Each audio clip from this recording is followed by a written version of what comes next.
What's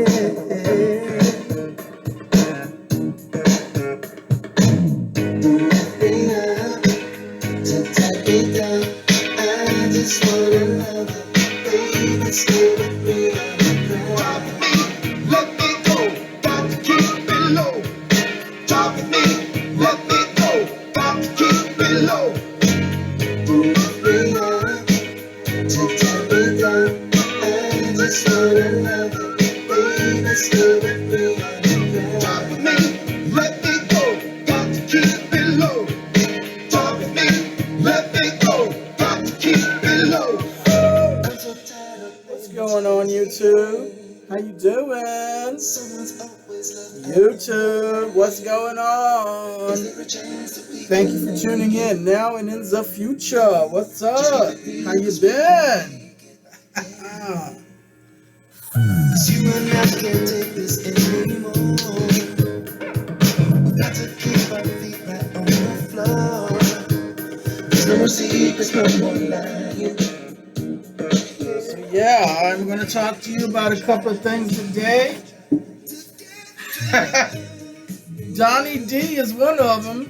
Donnie T. Donald Trump arrested, among other people. Got a nice lineup here. I'm going to be talking to you about AI, technology a little bit. And we're definitely going to cover the Montgomery, Alabama Riverfront Brawl. All right. So what's up? What's going good? How have you been these days? It's been going for me. I have been very busy. I have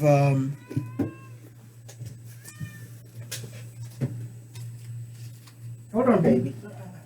I'm gonna need a break, okay? I'll see you in a bit. Now, this crazy cat, he is gonna jump right into the middle of my keyboard and just turn this whole system off. He has a very good knack for jumping on the very things that you don't want him jumping on. He's got like a sixth sense. So, but yes, Donald Trump has been arrested, booked, and of course he was out of that jail no sooner than you can say jail. And his mugshot, in fact, all of these people here that's lined up on this mugshot got to keep their street clothes on. They got to keep their suits. I don't know of anyone that's ever been booked into a jail for any kind of crime, even for tickets, for unpaid tickets, that they let people keep their suits on. But because these people are who they are, they get to have special privileges. Don't tell me America has equal justice for everyone. No way. No way. Okay? But I'm sure there's some people out there that are very upset. You know, it's a sad state of affairs. This is not... I don't take pleasure in seeing this in the sense that, you know, the reality of it is that America, this was America's president that is now been booked in the county jail. Even though he's not in jail, just the fact that of what has progressed along. That is just really a sad state of affairs. To see a country that you thought had credibility, and you see I'm just at a loss for words. I'm at a loss for words. And but I'm glad. I didn't think anything was going to happen to this man. You know, they don't call him Teflon Don for nothing. And I'm still skeptical because, you know, he got to keep his street clothes on, and that picture looks like he took that somewhere else and not in jail. It looks like it's copied and pasted, or even AI, and AI created it. I doubt he was ever in jail, honestly. I don't believe it. I think he sent that picture in. I think all the other ones sent it in. I think they all sent their pictures in.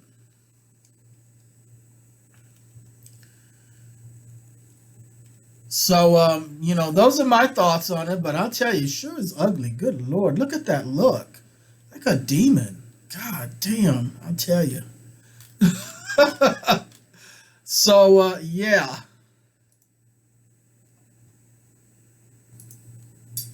that is. I had to get rid of him on my screen. He's just. I just don't want to look at that person too long. But I guess there's some hope of some kind of justice, but I'm still very skeptical. I don't think this country is going to do anything to this man. He's gotten away with it for so long. Why should it change now? But he's definitely not helping his own situation, and it looks like Melanie, his wife, is just not I don't know. I don't think she's really into it. I don't think she's really standing by his side or supporting him the way that he probably would like.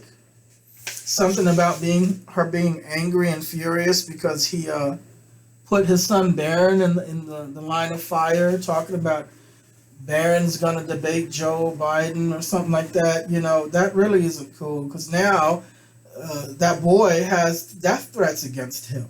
There was a woman out there making death threats that she's going to kill him and Donald Trump. So it's just, it is just a hot mess, and I'm agreeable to, I agree that, he should not have put his boy in the middle of that.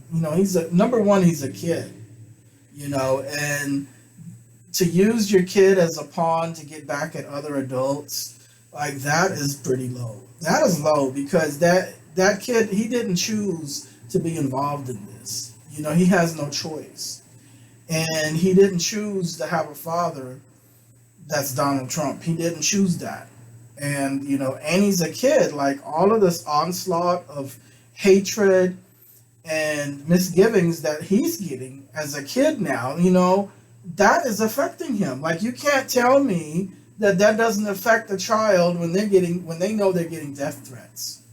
That is scary. Even as an adult, even if you don't think these people are going to make good on it and they're just running off at the mouth, there's still a portion there that is worrisome because you just never know what people are liable to do, right?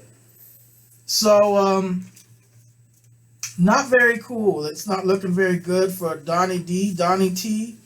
But hey, we all get a paycheck. I keep saying that throughout my videos all the time. Everyone working gets a paycheck. And I don't just mean a job paycheck. I mean a life paycheck. You get what you put out there. So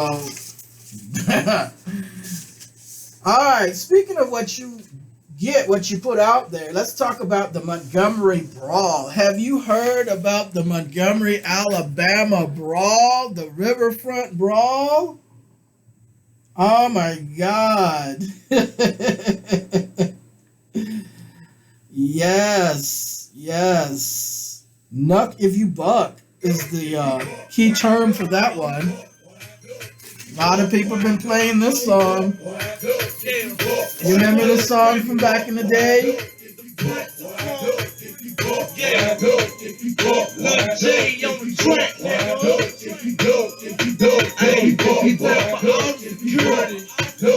Get around. It's going down. Yeah, well, I'm a cat toe, just a holy nigga on your damn street. Sucking, jumping, bumping, every cork I feel this damn thing. Throwing the balls, I pack these soldiers, screaming and bleeding from their nose. So we have the Montgomery, Alabama Riverfront Brawl. Yes. They were playing this song in a couple of these forums in Montgomery. Nuck if you buck. So if you don't know about the Riverfront Brawl, I suggest you do a little homework. Google that one right quick.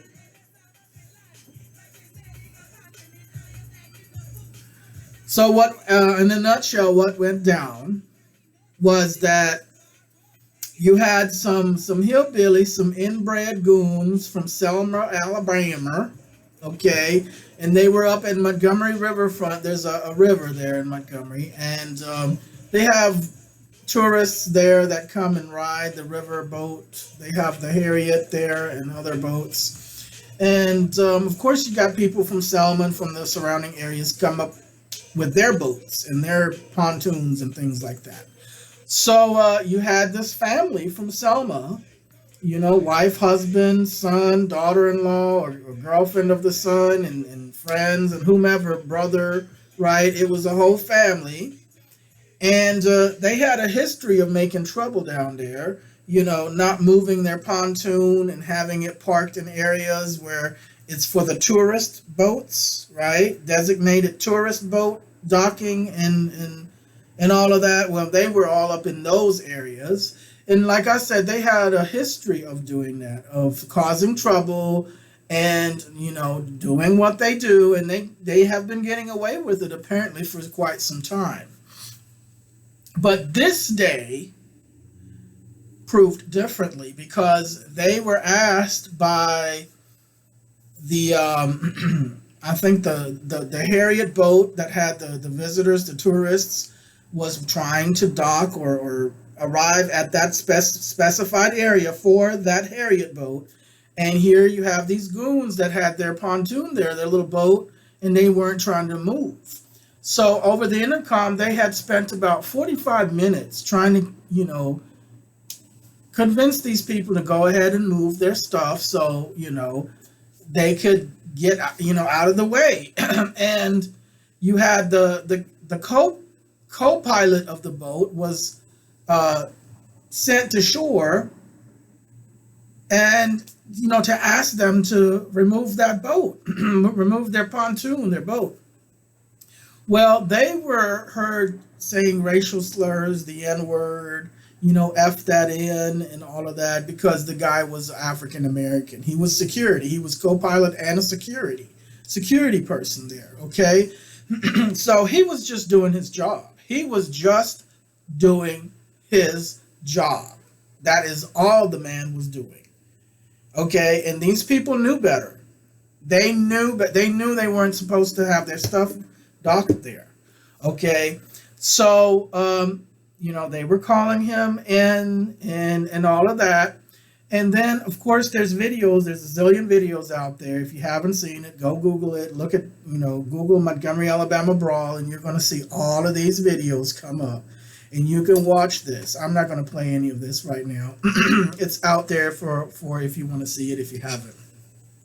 But it's pretty eye-opening. As to how Montgomery, Alabama still rolls. They are 50 years, but they're still in the 1950s, okay? Make no bones about it. They are still in the 1950s when it comes to bigotry and to human oppression, okay? The mentality is still there. They are not progressive at all when it comes to, now I'm saying this in general, there's individuals there in Montgomery that are good people, that there's a lot of individuals in Montgomery that are good people and that are not of that type of mindset. But there's a large portion that is still of, what can I call it, KKK mindset, okay? KKK, Ku Klux Klan, all right? Ku Klux Klan. Yes, I said it. I'll put it out there. There's still quite a few severals in there, and they are pernicious. They are intertwined and intertwisted in all kinds of networks within Montgomery and Alabama in general. Okay? That's one thing about Montgomery, Alabama. You never know who is who. Because on the surface, it may look like they're cool with XYZ over there. Okay? But with Montgomery, it's the quagmire runs deep. And there are all kinds of twisted liaisons you just would not believe under the surface, okay? I have seen that. I've witnessed it. I have been a victim of some of that twistedness. You stay in Montgomery long enough, you're going to get hit with some shit. Excuse my French. You're going to get shit smeared one way or another. And it doesn't matter if you're a good person or if you're involved in all kinds of screwed up mess anyway, like you just gonna get it. You stay there long enough, you're gonna get it. That's one thing. You stay there long enough, and it don't take very long. It doesn't take very long for you to get it too. So that's one place I would highly recommend to stay away from if you're any kind of person who enjoys their health and their safety. But so back to this river brawl. You had the security guard trying to tell them to leave. They've been trying to get these people to do this for 45 minutes, almost a whole hour. You know, they're saying racial slurs. So all of a sudden, while this guy's talking, one of these inbred hillbillies just jumps him and starts punching him. And then his fellow friends and relatives, his daddy and then cousin and brother and girlfriend and wife, the women too, they all jump on this one black man. Okay, it's like 5 or 6 of them, and there's others running from somewhere coming to join in and start kicking his head. The man is down on the ground, okay, and they are ganging up, just kicking him. The women are kicking on him, okay. So guess what? You got one of the other security guards that's still on the boat. He jumps in the water and swims to the shore. Okay, because there's no way for him to get to the shore any other way. So, you know, and he's not doing the doggy paddle. He's doing freestyle Olympic swimming strokes. Okay.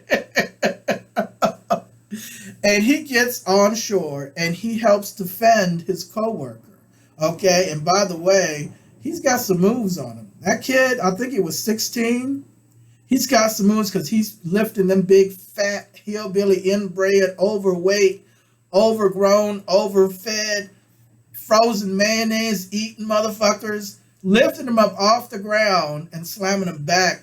You know, I forget what that's called. Is it a pile driver, body slam, you know, WWF? I mean, he's slamming those porkers. He is slamming those porkers. And by that time, other people join in because, you know, it's been going on too long. A bunch of white people ganging up on a black person and just beating down a black man. It's not going to happen in Montgomery, Alabama this time without some kind of repercussion. So what happened was you had a big-ass brawl. You had all these other black folks coming in there, black men and women. The women were coming for the women, and guess what? The women got beat down by both men and women. And, you know, of course, some people were crying like, oh, why did they hit the woman? Because this one man, his name is Dang Dang, he started taking a folding chair and just busting people upside the head with the folding chair. And it was crazy. It was crazy. I was dead. I was dead laughing at that. I know it's not funny. I don't condone violence, okay? But Montgomery, Alabama has a horrible, horrible, horrible history. Alabama has a horrible history. This United States country has a horrible history. It's got horrible karma down there in Montgomery, I'm telling you.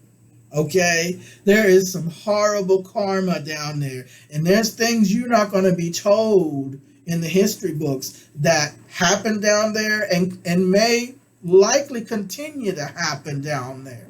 Okay? Speaking of the KKK, Montgomery, Alabama was the nation's largest slave depot at one point.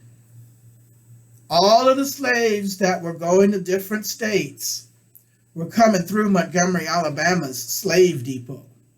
You have to imagine this for a minute. Montgomery was making a lot of money at one point with the human trafficking. And Montgomery is still a big human trafficking spot.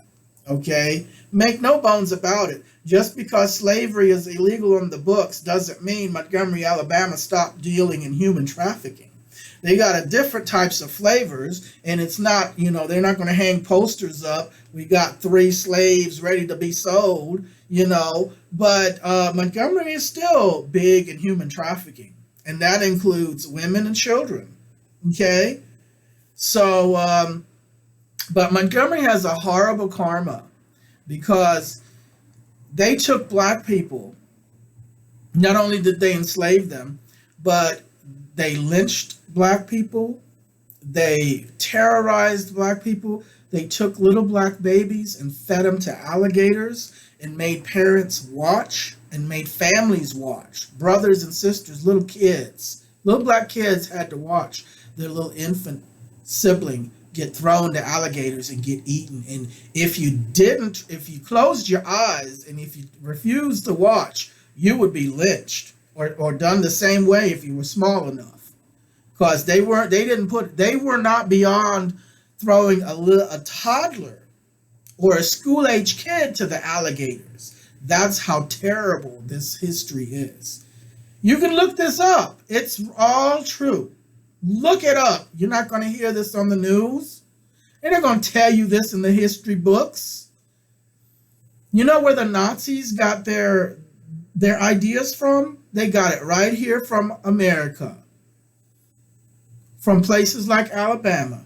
They went right by the KKK playbook. The KKK playbook. KKK's been around since what, 1700s? They might not have called themselves KKK, but that whole thing, that mentality, that whole ideology has been around for for at least 400 or 500 years or more. Okay? Excuse me. You had 300 years of slavery, right? So it's at least been 300 years. And that's what people did. The Nazis got their ideas from places like Montgomery, Alabama, the KKK, the white supremacists, because they were taking the slaves and they were taking the skin off of black slaves and making lampshades and wallets and all kinds of family heirlooms that are still being passed down to this very day. Oh, yeah. Oh, yeah. You don't even know. You might be at somebody's house if you're living down there in Bamalam. You might be visiting someone's house and they might be showing you around and you see this beautiful lamp in the corner there. It's like, oh, that is so unique. It's handcrafted and your friend will be so proud. Oh, yes, this was passed down from my grandfather. How you like it? Oh, I love it. It's so nice and beautiful. And look at the pattern and look at the texture. And you got no idea that is human skin. That's not animal skin, sweetheart. That's a human. You just have no clue. Yeah. Oh, it's a lot of them like that down there in Bamalam. And in other places too. But so you have this pernicious, deep-seated supremacy in people's minds. And they're not going to tell you that they're KKK.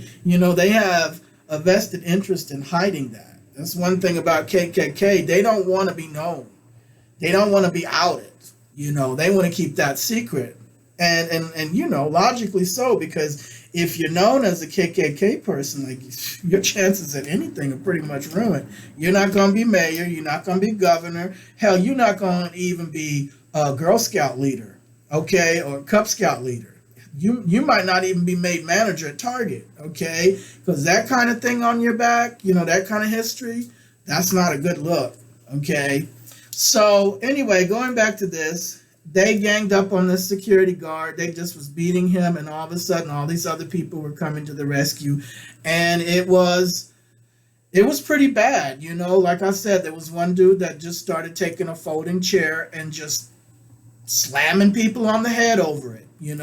What I will say, not people at random. He was slamming it on the people that attacked that security guard. And he slammed it on one of the women because she was one of the ones that was attacking and kicking and beating down that security guard.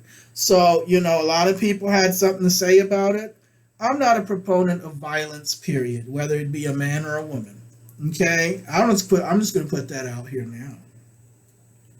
I am not a proponent of violence against a man or a woman. However, if you put your hands on me, don't be surprised if you get hands back. Okay? They were in the wrong. This man was doing his job. He wasn't doing this out of his own. He didn't have a personal vendetta. He was doing his job. he was getting paid to make sure that the Harriet, the boat that is authorized to dock at that station, was going to be able to dock at that station. They were in the wrong. They had a history of doing this shit, and they felt comfortable enough to start beating him down because they had been getting away with it for so long. You see, that's what happens. You have a certain types of groups down there that enjoy special privileges, and they enjoy getting away with things and talking to people all reckless and then putting hands on people too. Like I said, this was not the first time, but this very well may be the last time, for them anyway. Okay? Because, you know, one thing about Alabama, the black people there, they'll beat your fucking ass. Excuse my French. They will beat your fucking ass. Okay? So, everybody had their cell phone out. Everything was being recorded, right? So, I'm telling you, they got the Crocs beat off of them. They got the Crocs beat off of them. Literally, the Crocs was busted up. Okay, this lady, that one lady that had the chair, but got hit in the head with the chair, the folding chair, like her neck is crushed. Like I'm sure she's not. She don't have a neck anymore. She's like no neck Shrek, no more neck. It's done for. You just have a head fused onto a body. Okay, and that's that.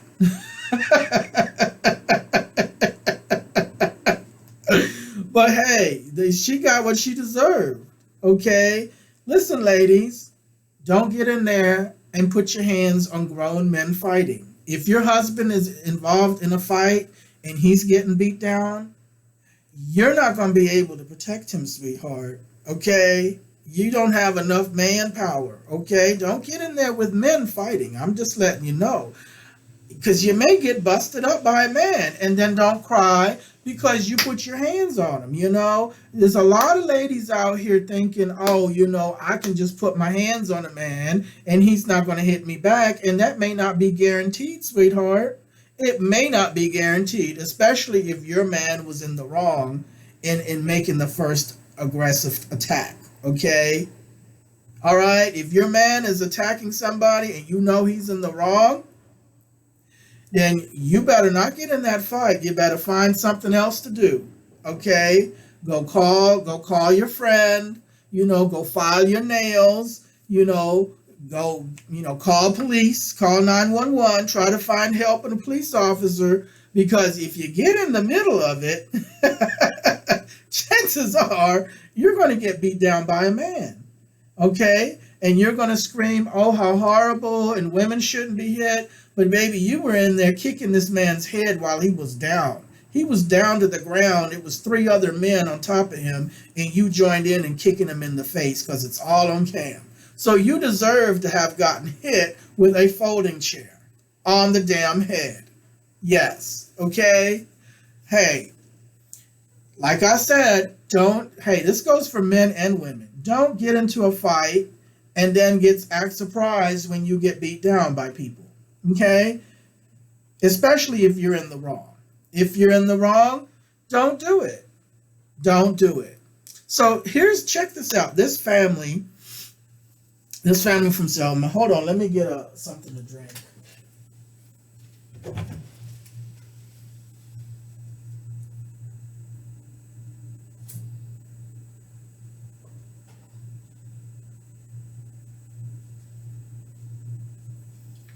All right, this family from Selma, they own a mini mart. Oh, this is half frozen.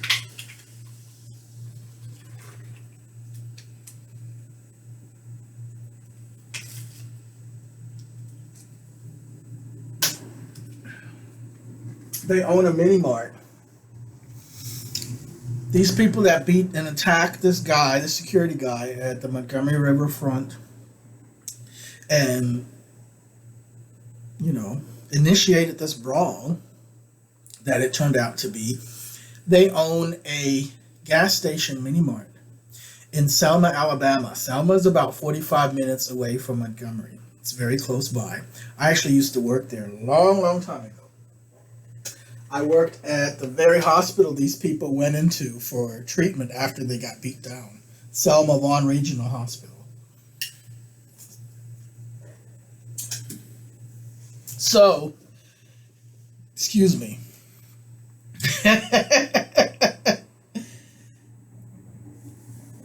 They not only got beat down pretty bad, they were arrested. A lot of people were arrested. But the cops kind of took their time, and they kind of was standing around like they understood why this was happening. They weren't freaking out or anything, right? Well, anyway, people went on social media and they found out who these attackers were, these hillbilly bumpkins, these racist people, these inbred. They're inbred. They have to be inbred because they can't be the smartest. That inbreeding, I'm telling you, it screws up people's heads. And you can even see it in their faces, It's just something is off. The symmetry is not quite, you can tell they're inbred. They have that Alabama inbred look to them. Anyway, they run this mini mart, and so all these people online were infuriated when they saw these videos of this black guy getting beat down by this whole family, right? So they found their Facebook. You know how the internets do. You know how social media does. Like when they get ready to crucify you, it's over. It is over. So these people hurried up and shut their Facebook things down, But it was too late because people had already snapped a zillion pictures from their Facebook, and they had, put posts, F you and racist. And they found out that this family owned Vassar's Mini Mart in Selma. And Selma, if you've ever been to Selma, Selma is 90% African American, basically. Okay? So their mini mart, most of their customers is African American people. And here you have a family that definitely is bigoted against the very customer base that they're serving.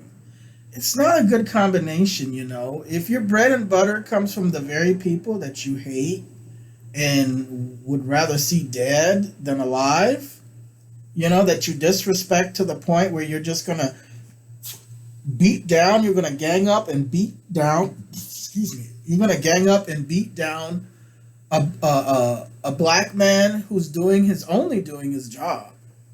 That says a lot. So, of course, they tore that Vassar's Mini Mart to smithereens on the review sites. Yelp had to close it down, had to shut down the review thing because they got so many bad reviews. Google, and this Vassar's people, they shut down their Facebook pages. They shut down the business Facebook page because they were tearing another hole into their hind. I'm telling you. And then they were driving by. The mini mart every day checking. Of course, the chains were on the door. I guess they were afraid to go back in that mini mart for a while. I don't even know if they're still open now. But people were riding by there. They were riding, but they were coming from Montgomery. They were coming from all over. And it still might not be all that safe. I mean, because it was pivotal. This was a historic moment, and they made the national news. This family was never anyone that was known, maybe outside of, maybe there in Selma they might have been known or famous or something, but outside of that little town, nobody knew or cared about who they were. But now that whole family is on CNN, on Fox, national news because of how they acted. Not because of an achievement they did or something positive they did to better the world, but because they just attacked an innocent man doing his job. Looking like fat ass, sweaty, disgusting, inbred hillbilly pigs that they are. Swine. I don't even want to insult pigs that way because pigs can't help being pigs, but these people made a choice to be disgusting. These people made a choice to be disgusting. Their disgustingness just oozed out of them. And they felt comfortable enough to do it. That's the thing. They had been getting away with it for so long, and they're not the only ones. They just the ones that took it that far. There's a lot of them where you don't even see it in the news. This what happened in Montgomery, aside from other people trying to protect the security guard. This is how it's been for hundreds of years. The only difference is the black people in Montgomery now are not taking what they used to take because they used to feel powerless, and things have been done a certain way where they've been getting away with it. Just because slavery isn't on the books anymore doesn't mean it doesn't exist. There's other types of oppression where you don't have the physical chains to see, but that doesn't mean the people are free there. Okay? So, but this generation is not taking that. Now, they're dealing with some other new types of mentalities there. Because before, if a black person tried to protect themselves or tried to protect another black person, they would be hanged. They would be hung. They would be lynched. They'd be killed. They'd be shot or hung on a tree for everyone to see. And their family very likely might have been hung or shot or run out of town. Pretty much that's how they do you. So years and years of that fear, of that kind of retaliation, because even in the 1940s and 50s where you didn't have slavery anymore, you had a lot of people been locked up. A lot of blacks were locked up. A lot of innocent ones were locked up just for being a black man. A lot of black men and young black boys there. And so they didn't have slavery in the cotton fields, but they enslaved people by putting them in prisons. And they would target black people. So even if you had a young black kid that may have, stole a school lunch from their classmate, okay, they would lock that boy up for years and years and years and may even give him 50 years.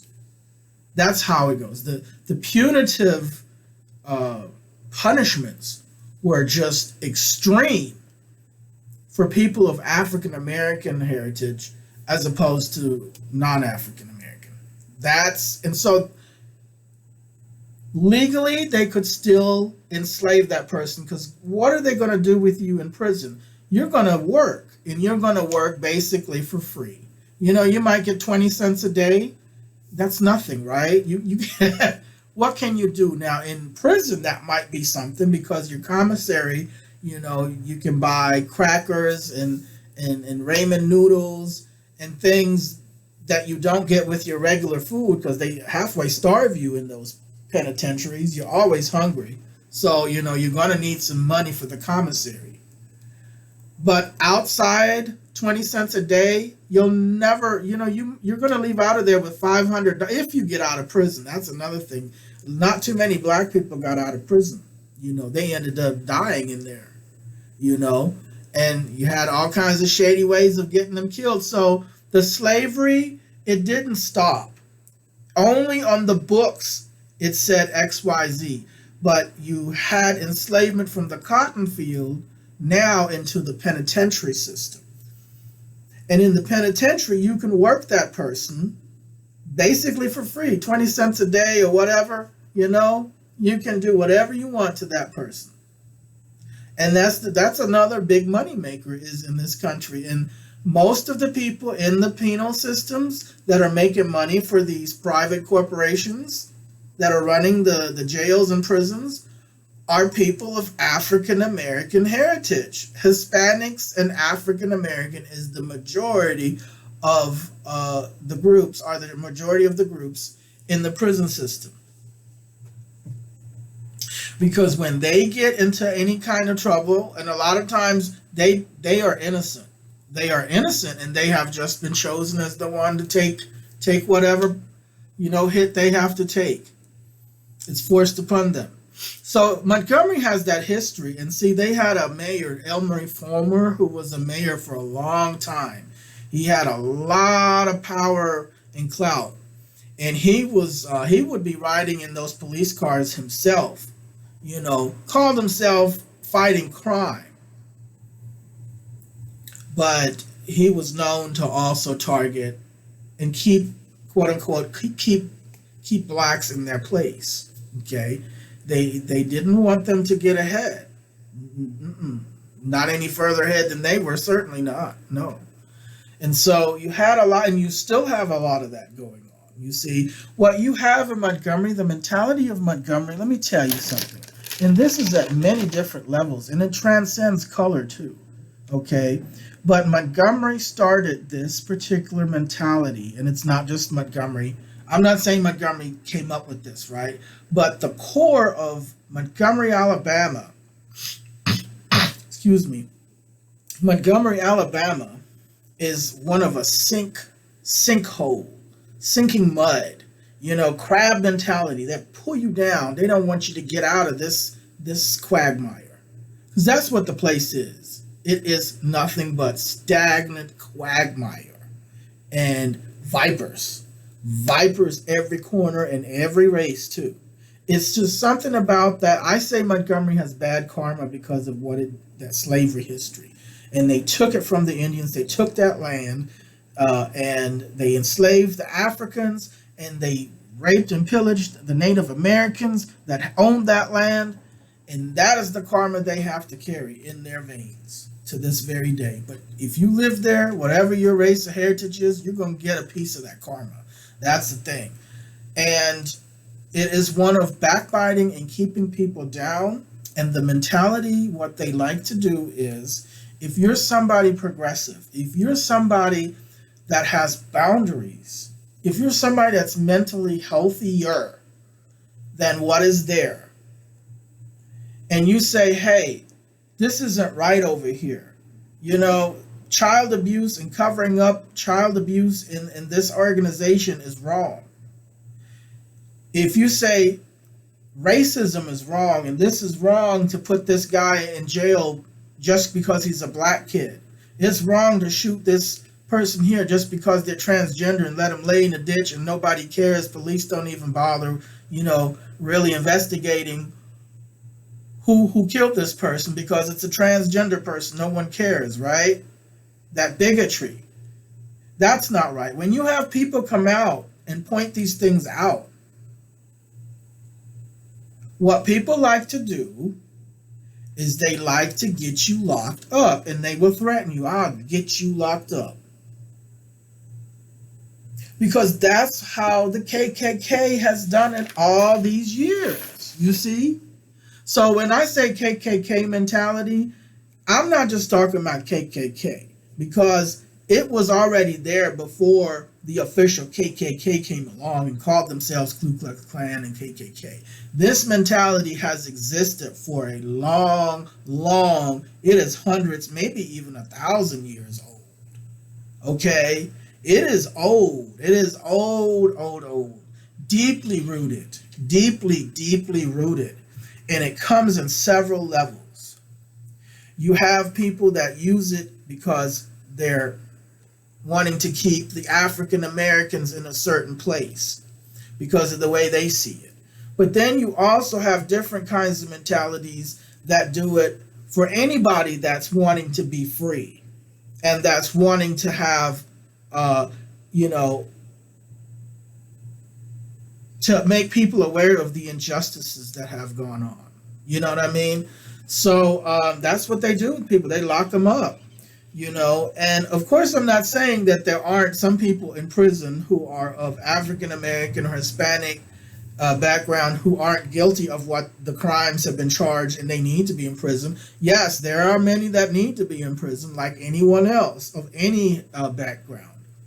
But the fact remains that certain groups get the brunt and they face a lot of horrible injustices. And Montgomery, Alabama is very, very guilty of that on more than one level. On more than one level, you see. But what happens is these people feel emboldened. They felt emboldened because just a day before, Mr. Mugshot, aka Donnie Don, you know, he was out there doing his event, and he emboldened these hillbillies, these inbred hillbillies, you know. And so when they were at the riverfront the next day, you know, enjoying themselves and relishing in whatever Big Daddy Donnie told them the night before, you know, they just felt completely like, oh no, we're not gonna let this in. You know they called him an in because it was people saying, they were saying F that in, and you know, I'm not listening to that in. So they were like, oh no, we're not gonna let this in tell us what to do. Bubba, Jess, and Duke, we're not gonna let this in tell us what to do. I say in, but you know what they really said, right? We're not gonna let in tell us what to do. Jess and Duke. Jess and Duke. Come on down here. Let's beat him up. Let's put him in his place. And then Becky Sue and Karen was all up in it too. Big Karen was all up in it with her frozen mayonnaise eating ass. That hooker put down a whole bucket of chicken. I saw her in the corner. She put a whole bucket of crispy fried chicken. I'm talking about 12 pieces, not 8, 12, okay? One for every apostle, because she had her Bible in the other hand, you know. And she put down the bucket of chicken. She put down the Bible. Okay, and it just so happened to fold on the page where it said, beat your swords into plowshares. But Big Karen wasn't hearing or seeing none of that. She had to go help her man beat down this inn one time for Donnie T. Okay? And I wonder where Shano was in all of that, because you know Shano and Zebby must have been out there too looking, right? I bet they were like at first, yeah, that's right. Who is here to tell us what to do? We own this country. We own this country. Our ancestors own. We're the real, true Americans. Because we own this country. We came on the Mayflower, and that makes us 100% American. If you didn't come out down to Mayflower, then you're not American. You're not entitled to this country. We're entitled. We're supposed to be the one to tell somebody what to do. That's why Jesse Duke down there turned me on to cryptocurrency. I'm telling you, let me tell you, I'm going to tell you how to invest and make a lot of money. I'm letting you know, I done made me so much darn money with this. I was able to pay off my double wide chicken trailer out here. And I was able to get me another second trailer. And I was going to get me a boat. And I got money now where I can have as many Bud Light. Oh, I don't drink Bud Light no more because, you know. But I can have as many beers as I want and still have more money left at the end of the month to just, you know, pay off all my bills. And I got me $500,000 in Bitcoins. Now, they said I can't cash them in just yet. They keep telling me I gotta wait. I've been waiting for a long time because I want to get that $500,000, but they said I gotta wait and keep waiting. And you know, Jesse Duke down there and them, they, you know, I owe them a little bit of money, and they're already like, well, can't you take it from your millions in crypto? And I was trying to explain to them, I'm a millionaire in crypto, but you gotta let it keep. You know, you got to let it keep getting riper and riper and riper. It's like a grape on the vine. You got to let it ripen. You can't just pick that grape when it's all green, right? And so Jesse Duke and Bubba and them was talking about, well, look here, it's about time because we've been waiting on our money. Can you just give us our money out of that millions? And I told him, look, I can't do that because if I take $1 out of that millions, it's all gonna be not, it ain't gonna keep growing. And they was like, well, how do you know that? Can you prove any of that, crypto thing? We think it's a scam because you might be a millionaire on the computer screen in the computer world, but in the real world, you can't buy a dang thing. And I was like, who do you think you're talking to? I'm a millionaire, okay? You know what? I'll be the one laughing all the way to the bank when I cash these millions. And then you're going to be the one wishing you was my friend. And then Jesse Duke and Bubba and them was talking about, well, you know what? We'll believe it when we see it. Okay, we've been letting you drink up all our beers, and now we ain't got enough for our own beers. And so, I was like, all right, you do what you gonna do. I'll see you later. And you know what? I sat here and I thought about it for a couple of days. And I was like, man, they right, because I can't even buy my beers. I can't get nothing out of this Bitcoin crypto mess. I think I done got scammed. I really do think I done got scammed. But anyway, yeah, we were supposed to rule, we're the real Americans in this country. That's how they think. That's how they think. Isn't that right, Shano? Shano, Miss Mayor. Miss Mayor out there. She's not running for mayor this year. I wonder why not. Now, this year would be the perfect time to run for mayor. Don't you think? She really thought she was going to win. And she had a post out on her mayor page. If everything goes the way I want, then I'll run for governor. I'm dead. I was crying tears. I was like, wow, she really thinks that she has a chance in hell as mayor, let alone governor. I'm like, I'm dead. I'm like, somebody that got in her head and just brainwashed her. Like, she is easily brainwashed. Like, really? Somebody got in your head and had you believing that? I mean, look, I'm sure she's capable of things. I'm not saying she's not a capable person, right? Everybody has their talents, their unique capabilities, right? But now, you have to manage your expectations. There's just some things, that are just way, way out of reach, okay, that you have absolutely no remote qualifications in even that direction. I mean, let's be real. I'm not going to say, hey, I'm going to get a job as a physician at the local hospital here, okay? I'm not going to, you know why? Because, yes, theoretically, it's possible for me to become a physician. But, that's like 12 years of 12, 15 years of schooling and studying. And where am I going to get the money for tuition for medical school? Okay. So theoretically, yes, it's possible. But, in everyday terms, I'm going to have moved in that direction before I jump the gun way over to a whole other galaxy of, productiveness and competence, right? Miss Shano took one course in criminal justice, quit, dropped out.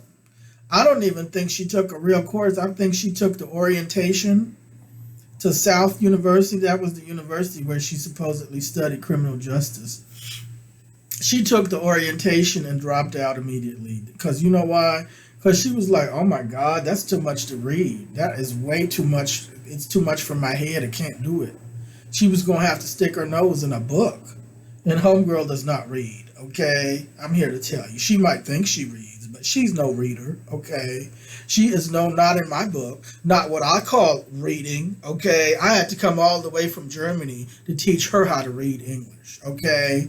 Okay, that's how that would go down, okay? Don't ever let her come near me in a library, in a reference section of the library, okay? Because she will learn how to fucking read.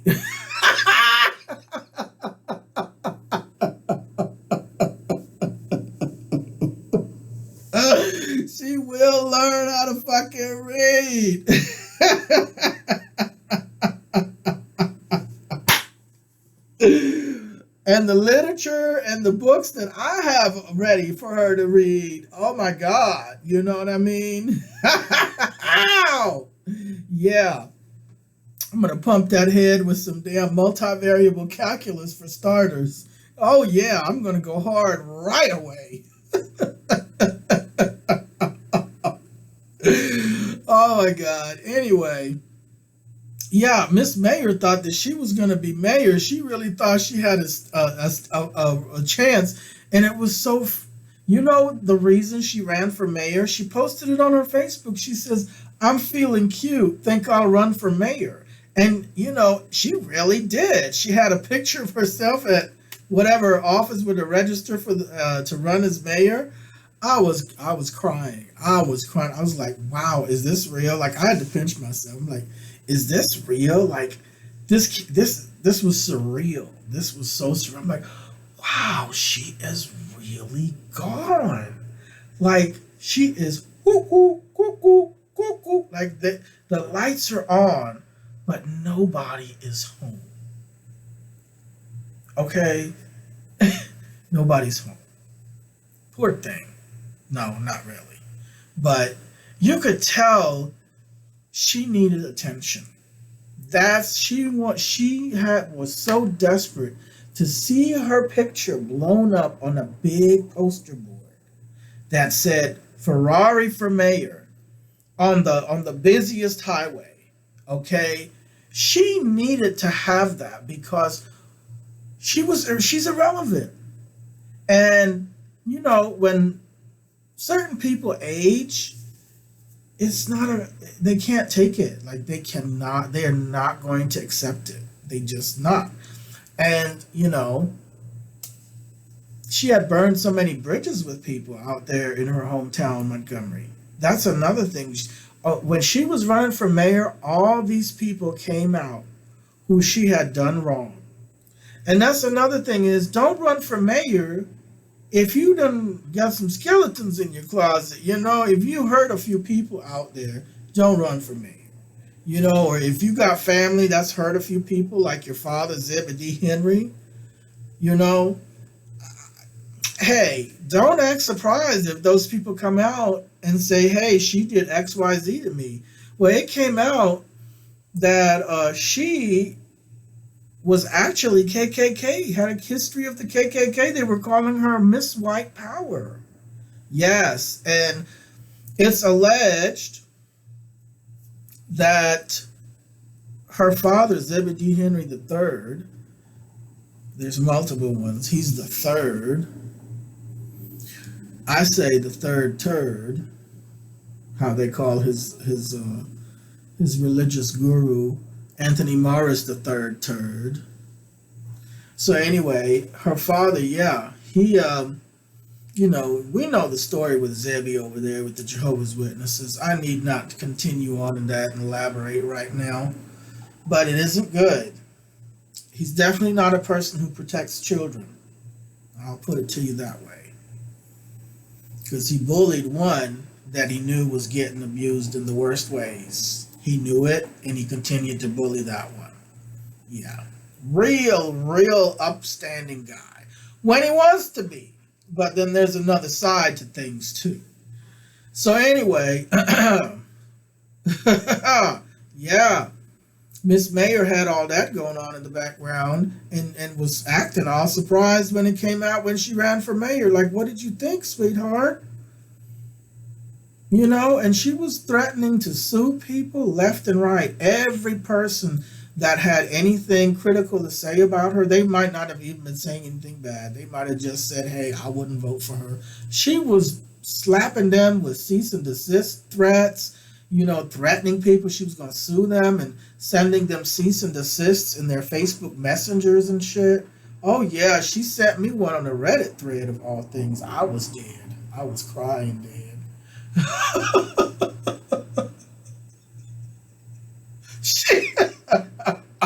she posted her cease and desist on a public Reddit thread. I was dead. I was on the floor crying. I was crying. I was just like, I almost peed myself. I was peeing myself. I'm like, I can't believe this. Like, she is really gone. I thought she said she went to South University for criminal justice. There is no way. There is no way. There's no way she's got a degree in anything. If she got a degree, they gave her a degree, she must have sucked someone off or screwed someone to get that degree. She didn't open not one book. I guarantee you she didn't. She didn't even open the orientation book. Okay, for the school orientation, you know that course what they call it, counseling, student counseling, orientation, student success. Every school has that one course you have to take it when you start. That student orientation. She barely took that one. She barely passed that one, and then she quit because she was like, "Oh, I can't do this. I can't adhere to a rigorous study schedule because this is not Watchtower and Awake, sweetheart. This is real academics. You know, you're gonna have to open up a book. You're gonna have to be friends with the books. Books are our friends. Okay, books are your friends. Books are my best friends. I'm telling you, I love books. Open up a book." You know, so oh,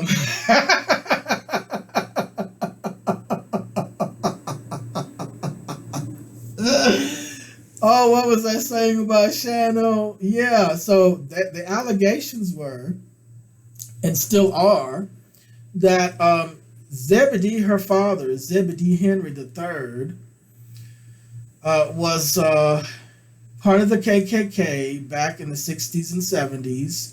In Chisholm.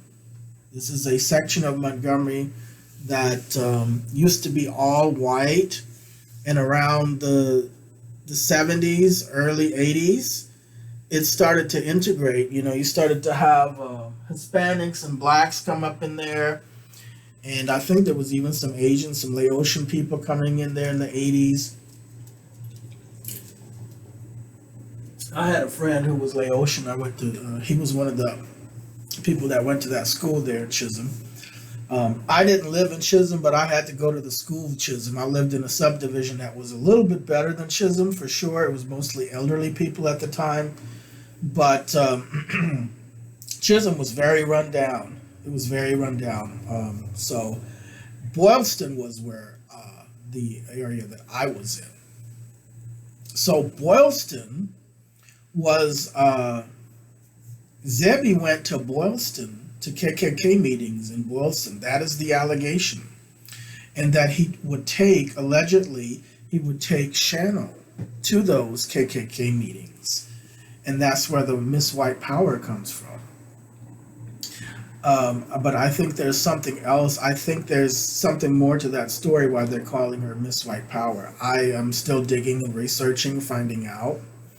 But needless to say, the allegation goes on to mention that Zebedee Henry, at the time was very outspoken, a very verbally outspoken member of the KKK during the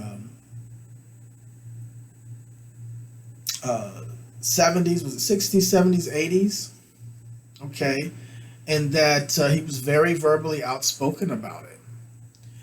And, well, you know, in case you don't know, KKK, they kill people. They kill certain kinds of people. They kill a lot of black people. And they have different means of doing it. It may not always be very obvious. Like I told you, they use the police department. They still use the police department to this day, you know. We have, you know, I don't need to mention anybody, George Floyd, you know, but, you know, it's basically modern day lynching. It's basically what it is. Ahmaud Arbery, Tamla Horsford. Okay. So now it makes sense why Shano was always promoting this Emery Fulmer and said that when she gets into office, she'll bring back the ways of Emery Fulmer, you know, because that was what that Elmery Fulmer. I think I'm saying it right. You know, there's stuff out there about him and the KKK and different things that went down. Okay, so birds of the same feather flock together. Okay, And so you have those allegations, and all of that came out when she ran for mayor. You know, there were people out there that thought that they were going to be the only one exposing something about Shano. And then they had to get in line. They had to get in line like somebody at the welfare office, somebody at the Social Security office. Take a number, buddy. You're going to be a while. Go ahead and have a seat. You know, like you're at the DMV. Just go ahead and have a seat. Take a number. Get to the back of the back of the back of the line. Okay? It's going to be a while. I hope you brought something to read. And a pillow and a blanket. Because it's going to be a while till you get your turn. Okay? So somebody had to get in line because they thought they had something. And then they realized, oh, wait, what? So it came out when Shano ran for mayor over there in Montgomery, Alabama. It came out about the KKK. It came out about the Jehovah Witness Church and how they cover up the worst of the worst child abuse, like the worst that you can imagine. They covering it up. They got special rules and everything.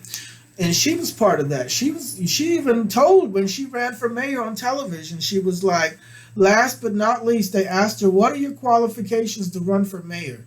So she she said, well, first of all, I am a single mother with 3 kids, and every one of her kids was already grown. Matter of fact, 1 or 2 of them already had babies of their own, but yet she was still going around telling people she's a single mother with 3 kids.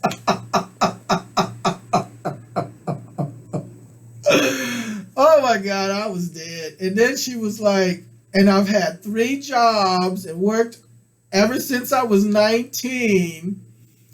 And last but not least, I trust in Jehovah with all my heart. So basically, you know, she was virtue signaling for the Jehovah's Witnesses. I guess she still considered herself a Jehovah's Witness running for mayor.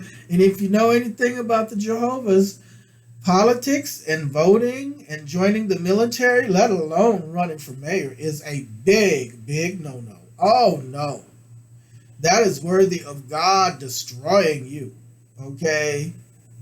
Jehovah is going to that's the name for their God. Jehovah is going to destroy you. Okay? It's a big, big no-no. Big no-no.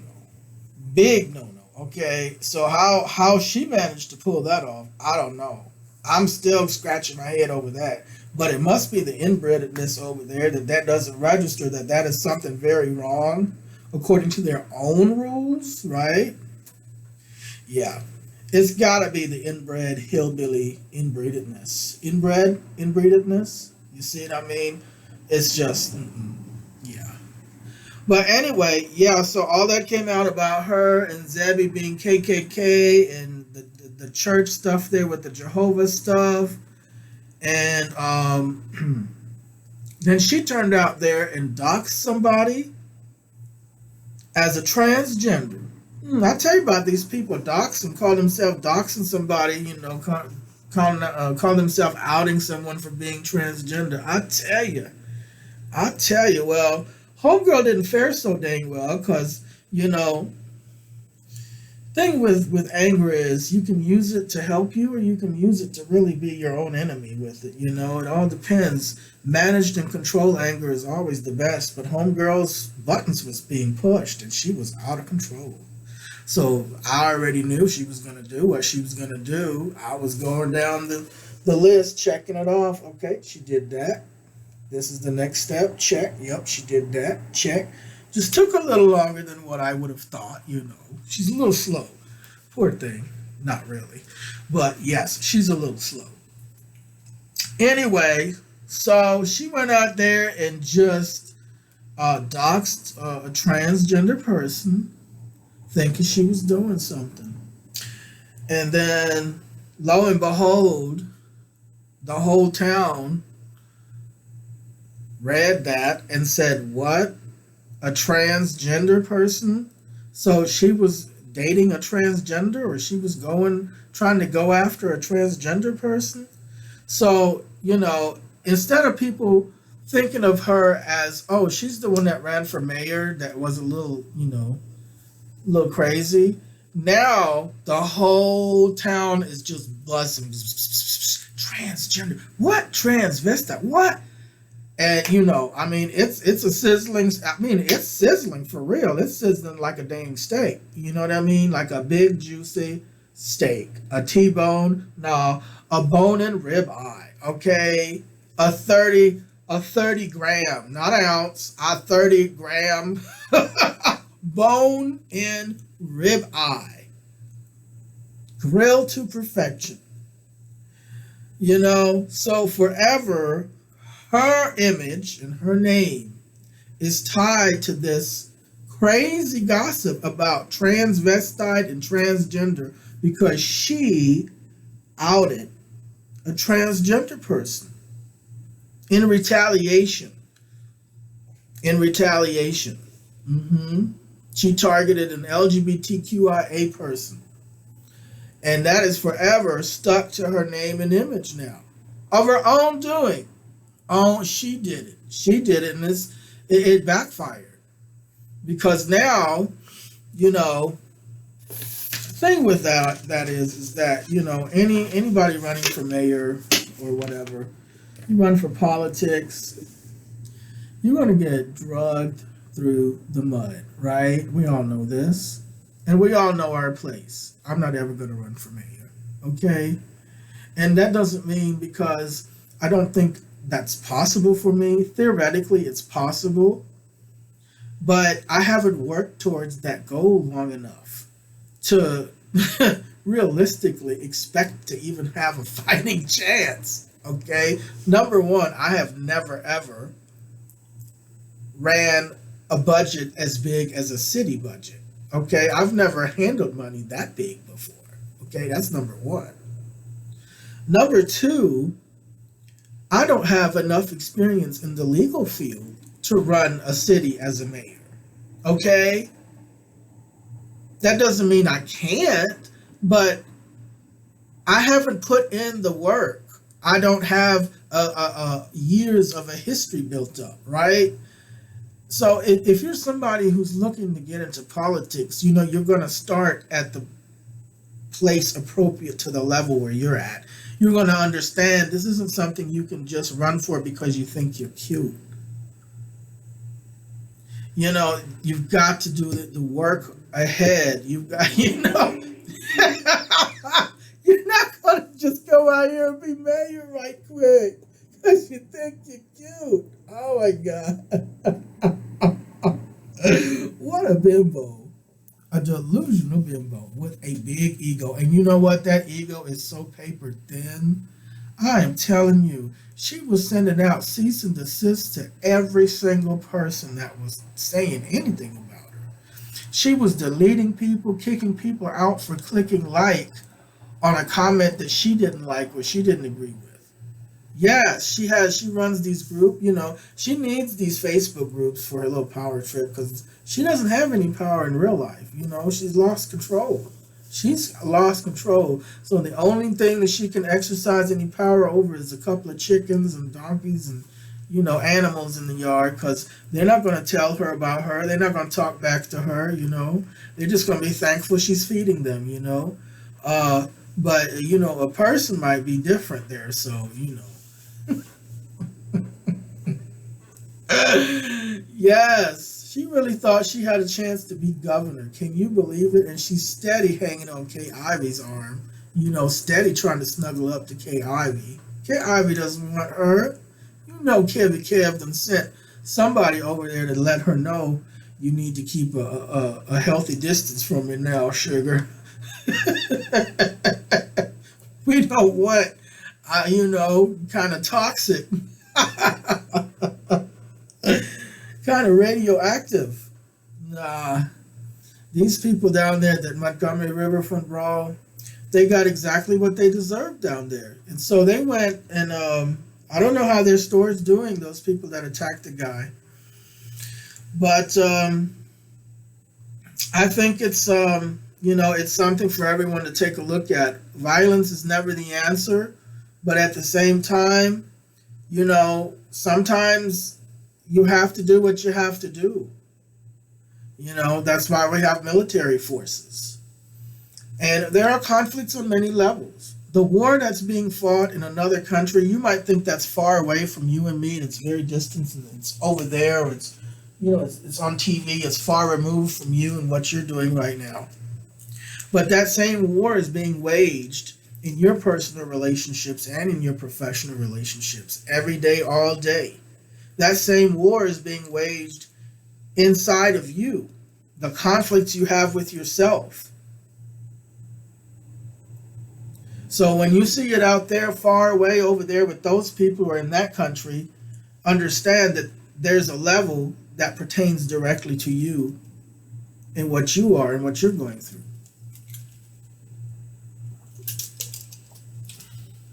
What happened there in Montgomery, it's not just about Montgomery, Alabama. It's not just about America and racism. This is about human oppression, period. Human rights. Excuse me. Human rights. It's a human rights issue. First and foremost, yes, we do need to look at the racial aspect. A lot of people want to say, oh, it wasn't racism. Yes, it was. They were calling them N. They were calling them the N-word. So it is racist, and it is a hate crime. It was racially motivated. So it qualifies as a hate crime. And that is a federal offense. That's a felony there. So yes, it's a hate crime. Mm-hmm.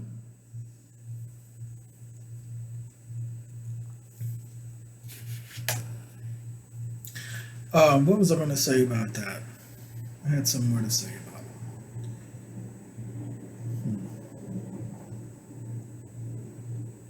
Well, in any case, Montgomery does have the history. It does have the karma there. And I do think that there is hope for some change. I think the people that have been oppressed there for so many years, it's time to equal things out. It's time to heal that and to repair that. I don't know all the answers, but I want to see people be treated equal with equal respect all across the board, truly, and not just on paper, not just lip service. And these things are deeply rooted. So in one sense, I do have a glimmer of hope. I hope that perhaps that could be movement towards such things sooner than later. But I'm also being realistic. This is a type of mentality and mindset that has been around for hundreds of years. It's deeply rooted in that area. It is so deeply rooted that it is normalized. And a lot of it is quote unquote invisible. It's visible to those on the receiving end. And some of those people, have developed a self-hate, a self-loathing. And it's really twisted because they help promote and perpetuate the very thing that's against them. And I've seen that also with the Hispanic community. Okay. I've seen it in many different other communities. So, yeah, it's really, I hope things get better. I really do. But I understand what went down there. That was clearly an awakening. It was an eye-opener. It should be for some people that think that they can just do anything to people like that and not experience the consequences. Don't put your hands on somebody if you're not prepared to get beat down. You might think you're taking advantage of someone who's at a disadvantage. You might see that person as powerless, and that person might believe that. rhetoric from you too, that they are powerless. But, don't expect other people to just stand there and watch you do XYZ. You might be held accountable in a way that you might not expect. you know, I don't think that family's going to be able to live down what they did because it's all over the news.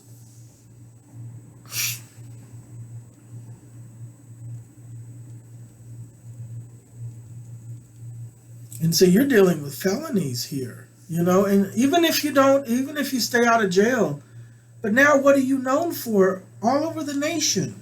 As one of the people that was in this brawl, that was beating down a guy who was just doing his job, Do you know they say this family that beat down the security guy, that they went into Selma Hospital there? And like I told you, Selma is predominantly African American. So naturally, you would see a lot of black faces in the ER, okay? And you just got done beating down a black guy and gotten your ass beat by a bunch of black people. And now you got to get treated by a bunch of black people.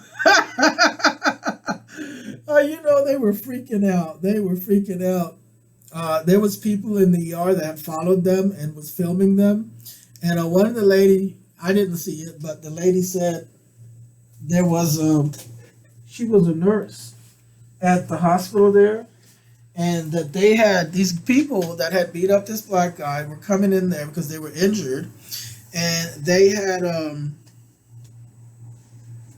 called the police because there was so many black people there.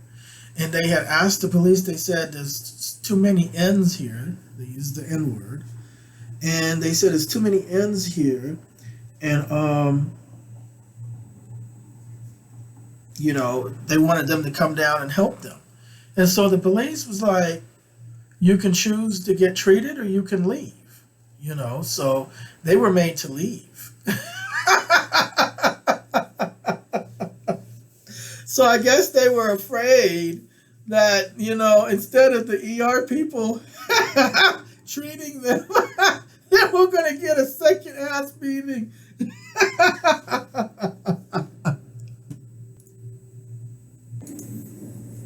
This guy right here, he was one of the guys that attacked him.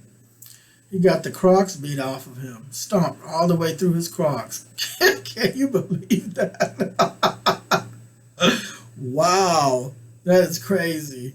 Man, that was crazy. But people in Montgomery, they're not taking things. They have a saying, we're not our ancestors.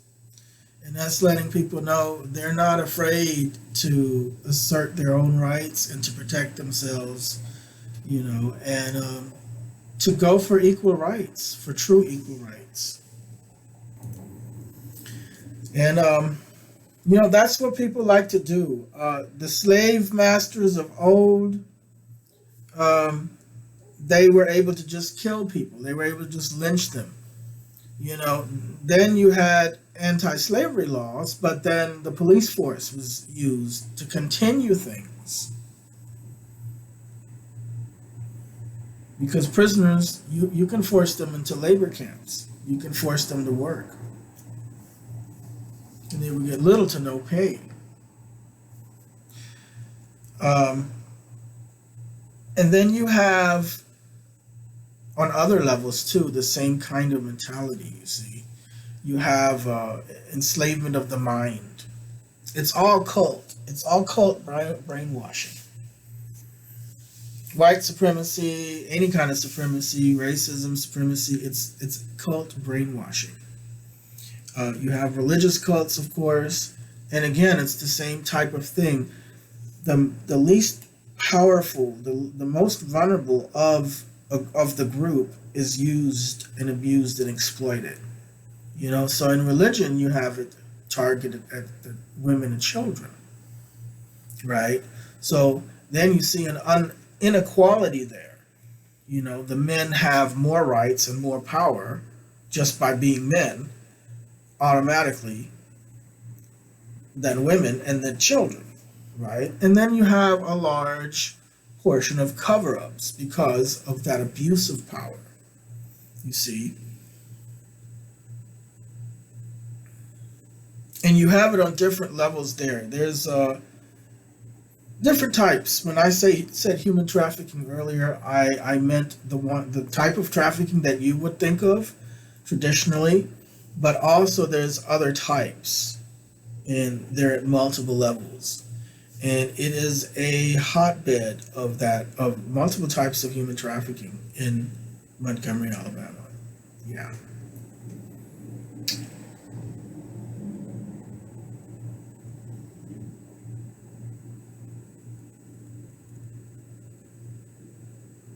A lot of kids go missing there. A lot of kids, unusually large numbers of children, and young girls, young women.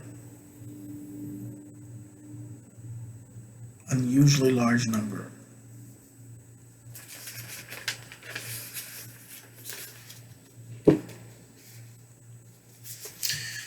So yeah, Montgomery Brawl. I guess in a nutshell, like I said earlier, I don't condone violence. I really don't. In an ideal setting, people would have found a different way to handle their conflicts. But there's a lot of ignorance. There's a lot of just straight out evil. I just call it evil. I think every place has a history, and that history affects that place physically. And also the place itself influences the people that live in that location. It's a two-way thing. So I believe certain locations on this planet Earth are more conducive and safer than others. I don't see it as just dirt and ground the same everywhere. There's just different types of vibes, and you have different kinds of weather, but you also have different types of vibes from the earth itself that influences people as a whole. Okay? And I'm not saying the earth is causing you to do X, Y, Z, but you are being influenced by a lot of factors. Your decisions are made and influenced by a lot of different factors. And you may not be as in control as you might think you are. When you really break things down, you might realize that you don't have as much choice in many of the decisions that you have been making as much as you thought.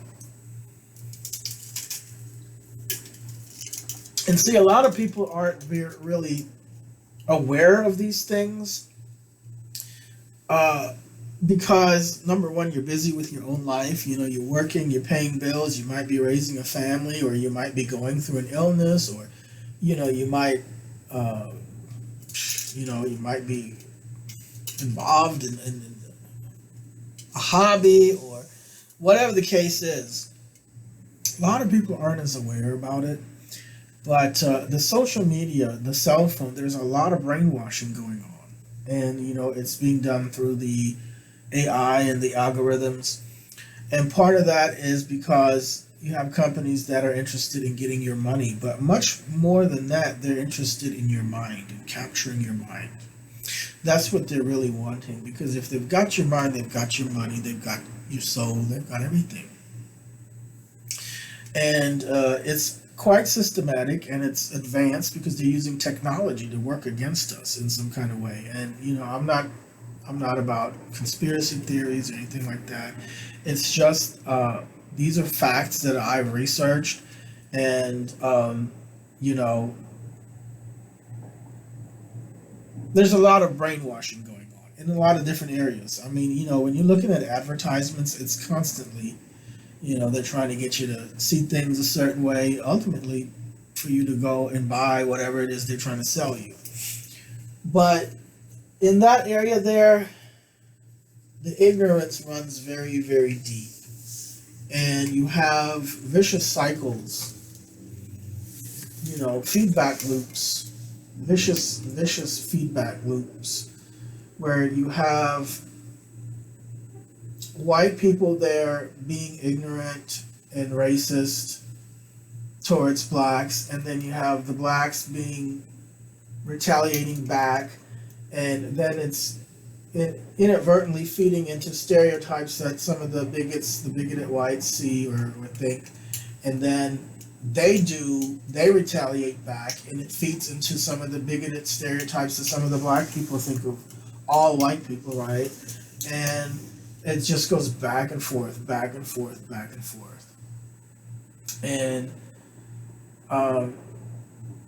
that's really it, you know. And then you have a lot of the trauma, you know, because the laws changed, you know, people didn't change their minds.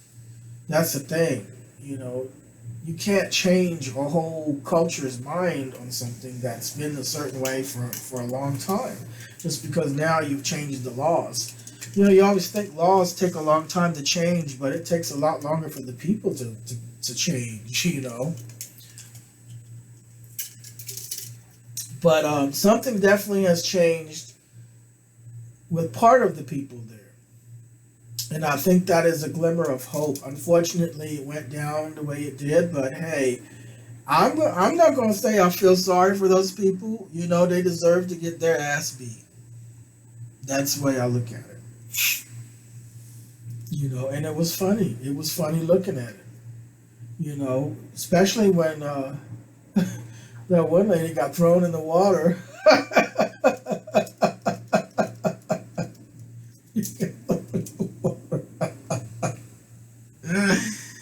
Oh my God, those women were dumb. Why did they try to help their husband? You know they were wrong. You know your husband was wrong. And you're going to get in the line of fire and try to stomp this grown man while he's on the ground already? I mean, it's 3 guys on him already. They didn't need you to do anything for him. You just wanted to join in. So that's what you got. You got somebody to come along and hit you upside the head with a folding chair. Oh my God, the memes with the folding chair. I was dying. People had like earrings of the folding chair. They had t-shirts. People were taking pictures with a folding chair. This dude had a folding chair in the back of his car while he was doing his video. It was funny. It was funny because this one dude, he just had enough. He just started going around just hitting those people with folding chairs.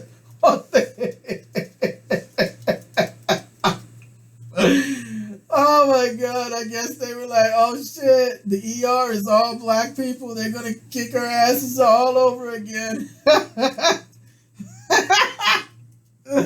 Oh my God, they were afraid. They had to leave the ER. The police made them leave. They were like, no, we're not coming out here for you. They're not doing anything.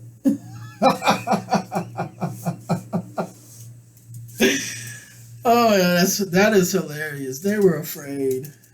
Wow. I don't understand if you're of that mindset, why are you living in Selma, Alabama? I mean, can you not leave and go to some kind of island somewhere or by yourself and just, you know, be amongst yourselves? Anyway, so yeah, the Montgomery Brawl, man. I hope the justice system there becomes a little better. You know, it becomes more equalized. I really do, and I hope it for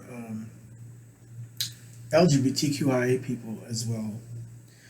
You know, that's one thing I always tell people is that if you see things going better for black people in this country, then there's hope for immigrants. There's hope for LGBTQIA people. There's hope for women. You know what I mean? Because they were really done the worst. I mean, you took people from Africa, from their home, kidnapped them, and just enslaved them to a horrible life, and you ripped families apart. You sold their spouses and their children. and then you made them breed with people that they didn't. You raped young girls that were 12 and 13 were made to start breeding for the masters. I mean, this is horrible stuff. You beat them and hung them. You ate them. People ate the slaves. No lie. You can look this up. This happened in Montgomery, Alabama, among all of the U.S. This is where the Jews did the same thing. They would take the skin off of the Jewish people that they gassed, and they would make lampshades and wallets and would eat human meat. Yes, it is true. Google it. Look it up. This is not going to be told to you in history books.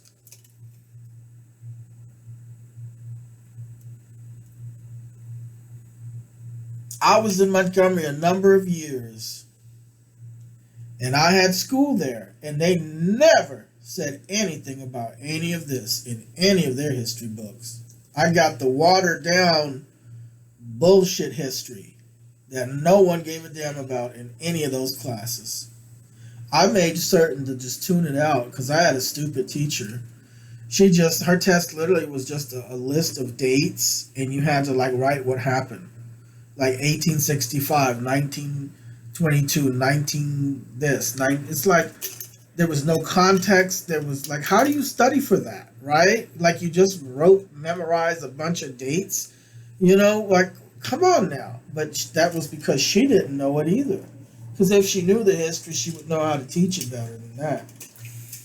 But luckily, it was a very thin book. It was actually a book for third graders. We were already in high school, but I guess the school system just didn't have much on Alabama history. Lucky for us.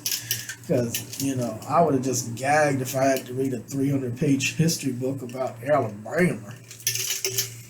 But anyway, yeah.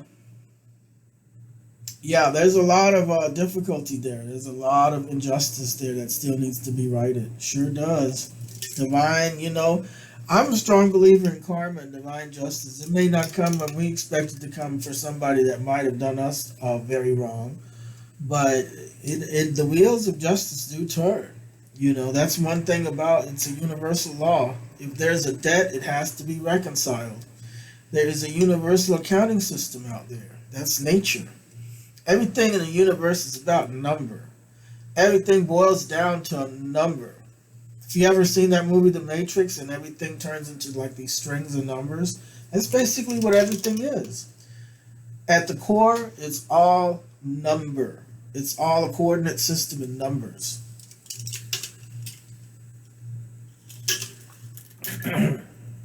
Math is the key to everything. It's a universal key.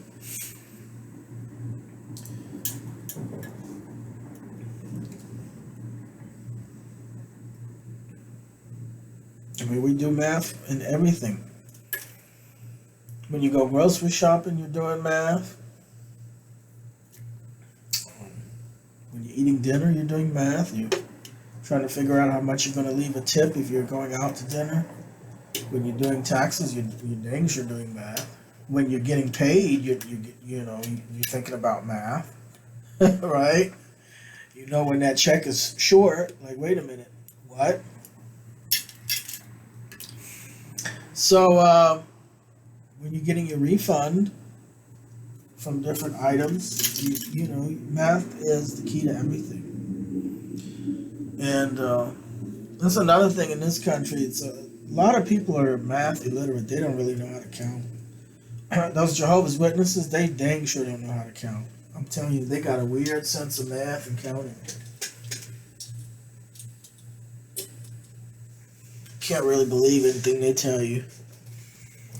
But yeah. What else was I going to talk about here?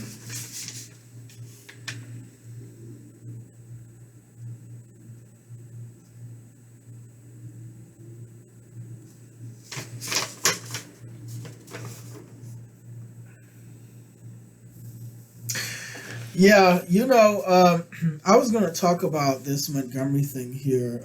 When I first got to Montgomery, I came from Germany, and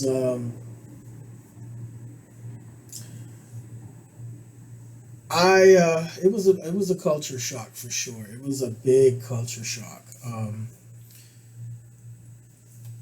It was quite different, and the black kids targeted me. They singled me out. They called me German Shepherd. They called me Nazi. They barked at me. And, every day I was getting my ass kicked by these black kids. I mean, just every single day, And I didn't know English that well either. So I really couldn't verbalize really well, I mean, and it wasn't just the kids, the teacher was joining in on that bullying. uh, I remember this girl named Monique. She literally just bit her. She told me, she was like, we were just standing out there before the bell ringing, and she was like doing these little hand clapping things. She's like, here, do clap, do this with me, and I didn't know what she was doing, but I was trying to follow her along and do it too. And then all of a sudden, out of the blue, she goes, you bit me. And I had already been called a German Shepherd, and people saying, "Oh, you bit me," right?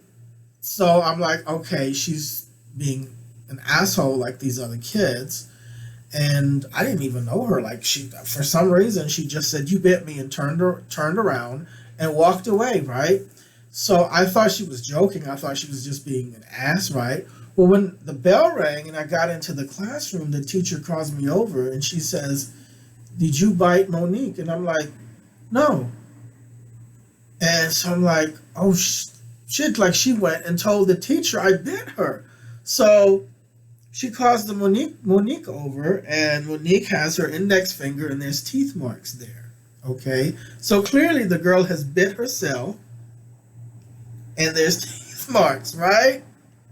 So she says she has teeth marks here. And I'm like, I didn't do this. So, this teacher, listen, you're an adult, okay? You have to think for a minute. If someone is going to bite another kid's finger, first of all, wouldn't there be a struggle? Because that other kid isn't going to say, here, bite my finger, and stick their finger in the other kid's face for them to bite, right? That never goes down like that, right? So the whole time we were in the classroom, by the way. So if I were to have bit her finger, there would have to be a struggle, because no kid is just going to stick their finger in another kid's face to bite, right? That other kid that wants to bite the finger would have to grab the hand. And naturally, that other kid would be like snatching their hand away. Like, what are you doing, right? There'd be a commotion. The teacher would see that. There would be a struggle. But no, she was all too happy to go along with this because she was bullying me too, you see. And it was payback time. It was all of this horrible stuff that had gone down for generations and generations and was still affecting these kids and this adult. And because I'm coming from Germany, I'm different. I don't speak English. I'm an immigrant. I'm different. It's time to pay back. So I received all of that anger, all of that wrath.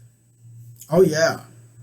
And I had to go alone, because when I would come home crying, I mean, I'd be so traumatized. Every day these kids were kicking my ass. You hear me? I was all alone. All alone. I begged for help at home. You know what I got? I laugh about it now. But it was it was cruel. I was told, well, I don't have that problem. I had no mother to help me, because that individual would say, well, I don't have that problem.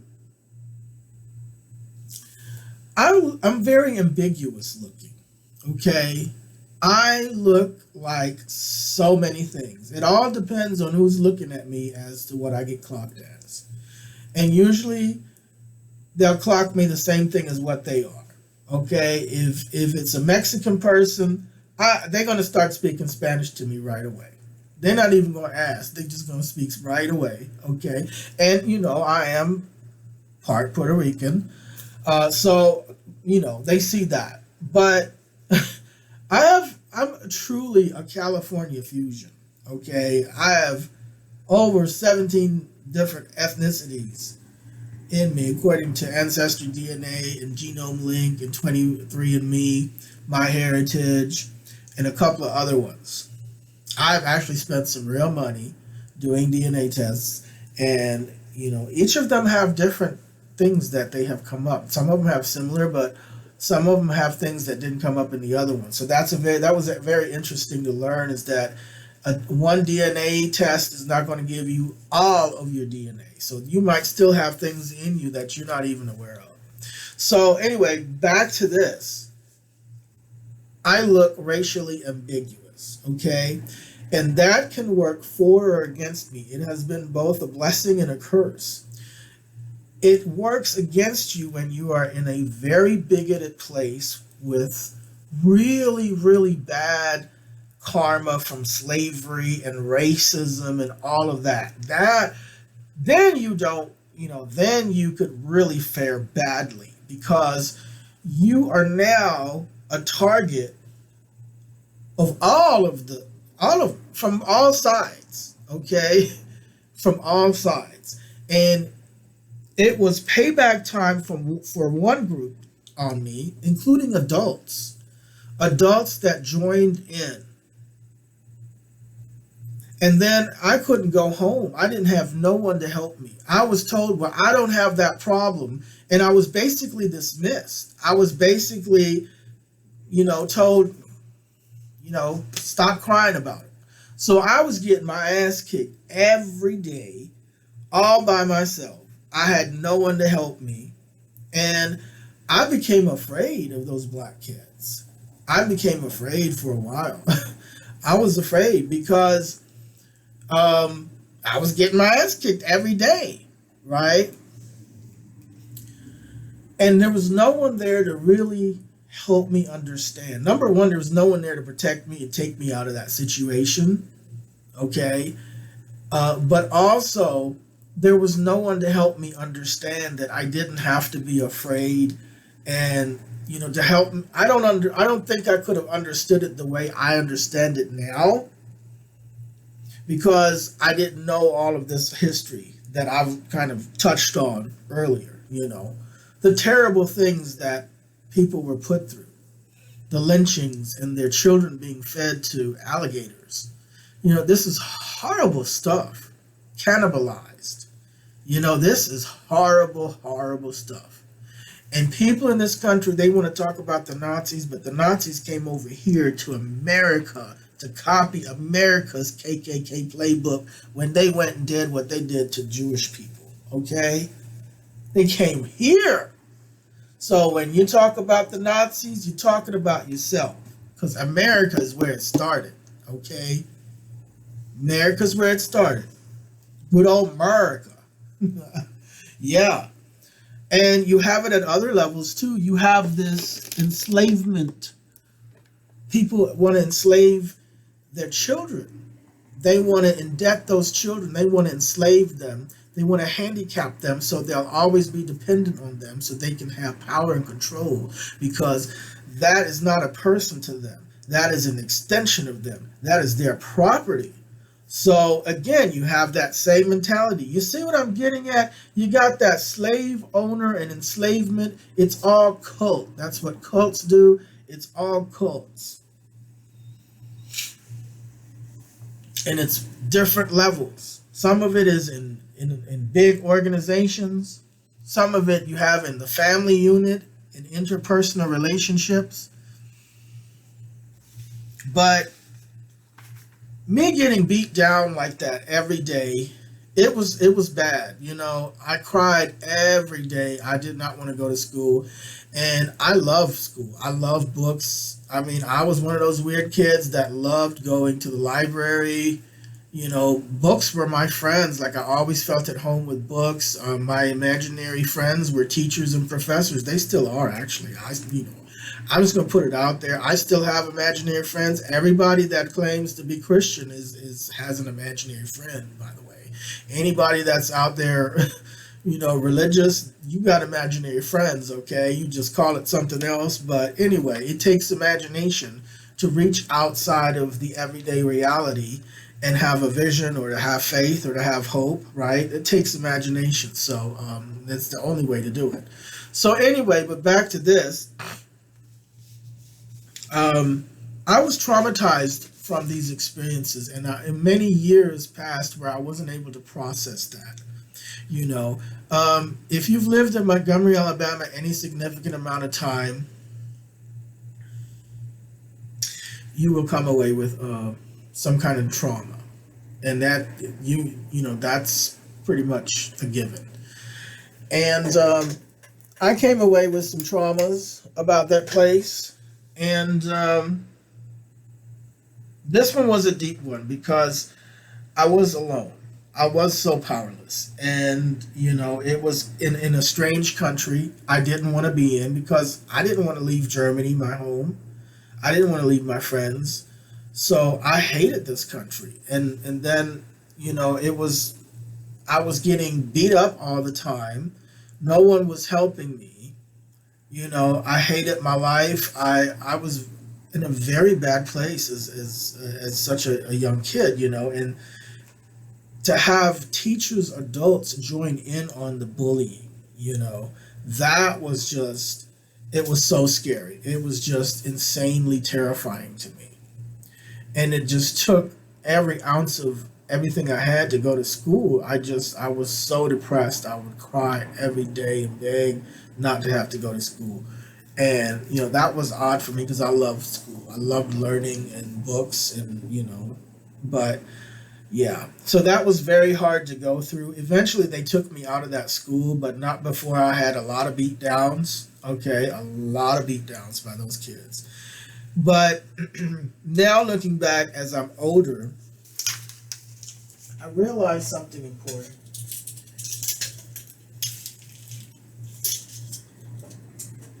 I'm not making an excuse for this, but I realized those children, they were carrying some heavy, heavy baggage and trauma, multi-generational trauma from their parents and their parents' parents, and further on up from all of the things that was done to their ancestors, and that has still been done to people to this day. And I don't fault the children because they were kids. The adults, they made those choices, but at one point they were kids that was in the same, situation. So I think the kids felt emboldened because the teachers not only tolerated that, but joined in on it, Because this teacher would threaten to hit me with a yardstick, and she actually hit another kid with a yardstick over and over, and they would lie on him saying that he said a curse word, and it was always when she's gone out of the room, and it would be, he would get hit with the yardstick. So it was just really, it was traumatizing. But at some point, many, many years after I left, I was able to process that. And, I understand why it happened now. And because I'm so far removed from when it happened, I have that space, I have that energy. And I'm an adult now, I've lived some years, I've experienced things, and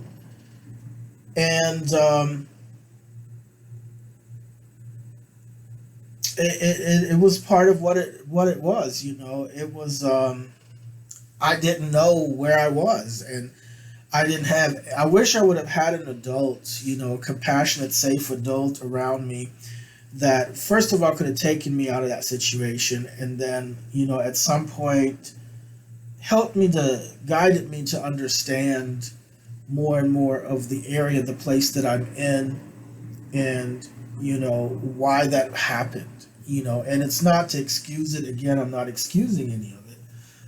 But, there's been a lot of oppression, a lot of injustice, horrible things been done to people there. And, you know, it's unfortunate. It's really unfortunate. I understand the context of why that happened. And understanding that, I think, really helps one to process traumatic events like that, and to integrate those things and to heal and move on from that and to take some valuable lessons from it, right? In my case, like I say, the vicious cycle of back and forth, you know, retaliation, it doesn't stop. If one continues, the other continues, and it never ends. But how to break that cycle, I don't have any answers for. I mean, I can sit here and tell people how to do it better, but am I able to do it better myself? Would I have been any different than those people coming around hitting people with the folding chair? Or,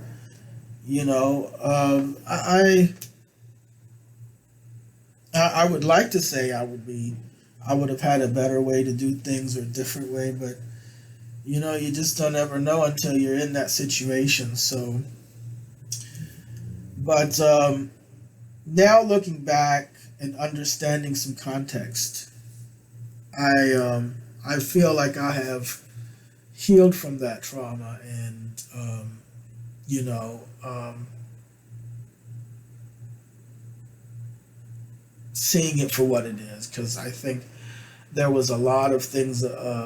When I was going through that, it was one of many scary times in my life where I realized I was on my own early on in my childhood, and it's a scary thing when you're alone as an adult, but as a kid, oh my God, it's just terrifying. It's like your whole world just melts away, and you're just getting your ass kicked every day. It's hard to concentrate on your school stuff for sure.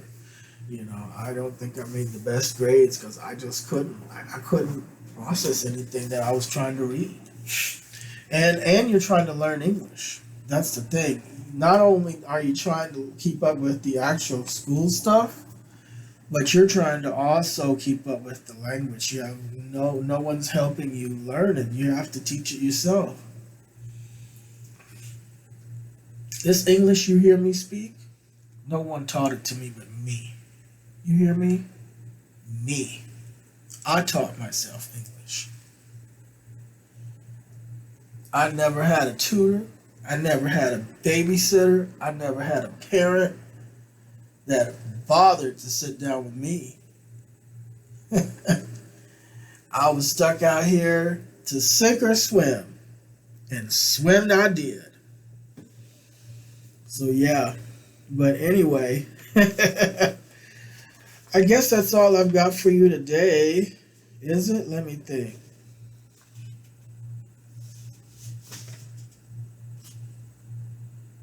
Yep.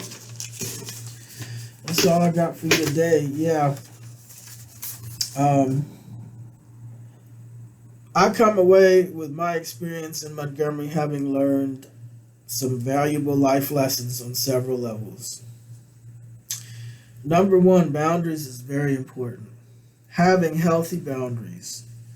Don't keep people in your life that aren't good for you.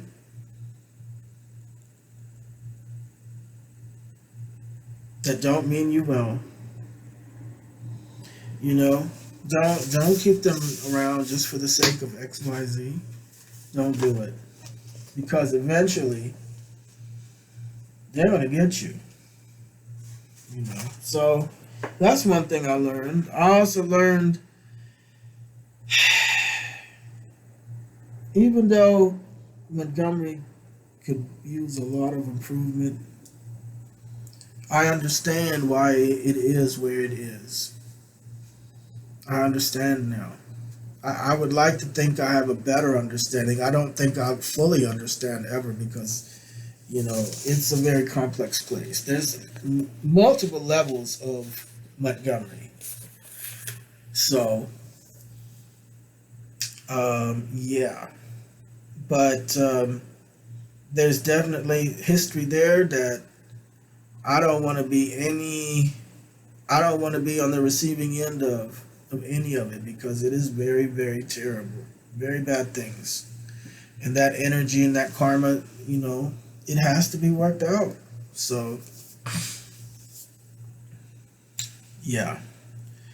But, I wish everyone well there. I wish healing for everyone there. And I do, hope that there is equality. Time for equality. Yeah. We talked about Donald Trump. We talked about Alabama Brawl. What else? Excuse me.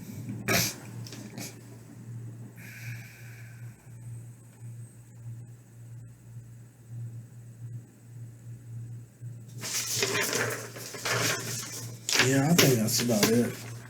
So, thank you for tuning in. Now and in the future. Hope you have a good week coming up. Tomorrow is Monday. Get ready. Battery 100%. For a Manic Monday. Galaxy A715G. Yes. Let's see. What do I want to play?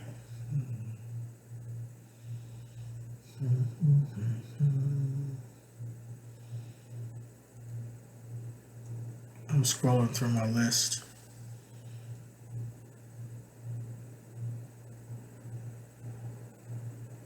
Oh, this one here.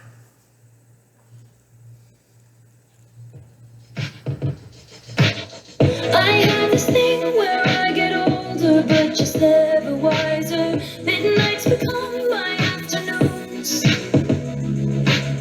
When my depression works the graveyard shift, all of the people I've boosted stand there in the room. I should not be left to my own devices. They come with prices and vices. I end up in crisis. All this time, I wake up screaming from dreaming. One day I'll watch as you're leaving, 'cause you got tired of my scheming. For the last time, it's me.